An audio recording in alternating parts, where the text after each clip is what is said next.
Right now, I have with me on the red carpet one of the speakers. Is actually a data analyst, and he has actually done justice to what was on ground. Okay, let's hear from him now. Good afternoon, and what's your name? Good afternoon, sir. My name is Fanio Ayodeji Adidai, and I'm the Chief Data Analyst, the Future of Work.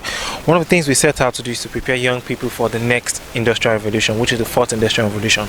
We had just had an explosive session in here, and one thing I really believe for every young people out there is that you need to start arming yourself with skills for the future.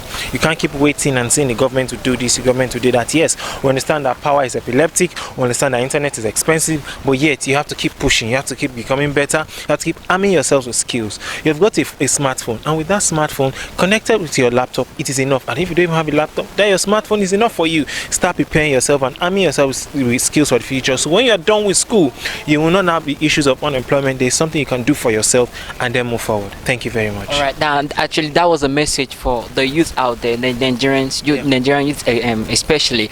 Now, what message do you have for the government, or how can the government actually come in to actually build the car to help the youth in actualizing this? Yes, hubs like this, the government needs to partner with hubs like this, because hubs like this provide a platform for youth to come together and work, to rub minds, to share, to learn from each other. And the government also needs to support these hubs, because as much as the government is supporting these hubs will be bringing up more and more youth. Then when they say that these people already have ideas they're working on, they already have apps they're building, they already have websites we've already developed already, are solving particular solutions, these hubs can now take it to the government, because each and every youth cannot just interface with the government. No, we need hubs like this who serve as platform between the young people who are in different IT startups and the government. So the hubs are just the platform, not even with the government, with the private sectors and with other well-meaning individuals who can fund these ideas and bring them to life. And so there's a win-win situation for everybody.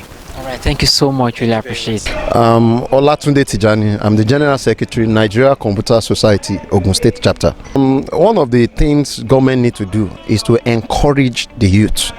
You see, the youth are the life and the driving force of any economy.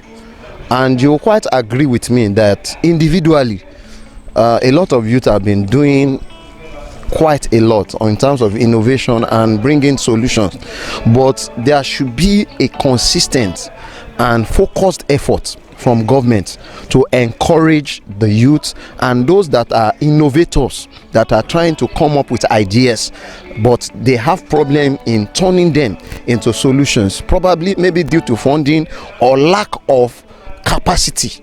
They have this idea, they want to solve problems within the society. Now, the red carpet now is a student from Shuda Biola Polytechnic. He is actually from the Department of Computer Science. Is one of the beneficiaries, and he would like to say something. Hello, good afternoon. What's your name? Hello, good afternoon. My name is Paul Emmanuel.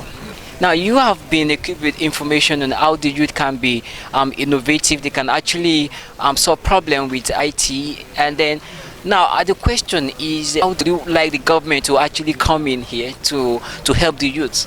Actually, according to what has been discussed inside, IT should be taken serious in secondary school syllabus, so that to equip young minds on what to face when the time comes.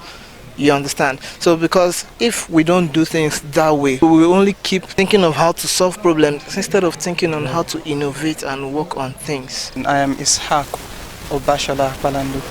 What message do you actually have for youth in Ogun State? And secondly, you are a core member. Once you're out, you're going into the labor market. Okay, what do you have to actually give fellow youth in the labor market already?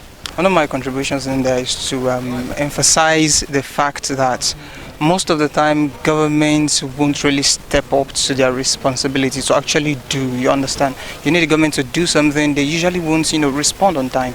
So even if they are going to respond and they say they want to start now, probably expect them to start taking action in the next 2 years. One of the things I said in there is that we really have to take the bull by the horns ourselves. You understand?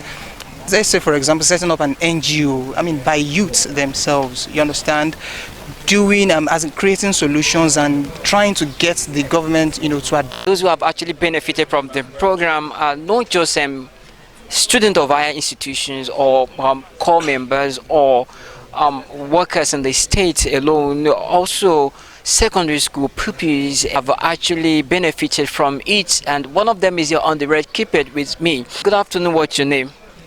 Good afternoon. My name is Oyewole Samonte, student of Baptist Basic School.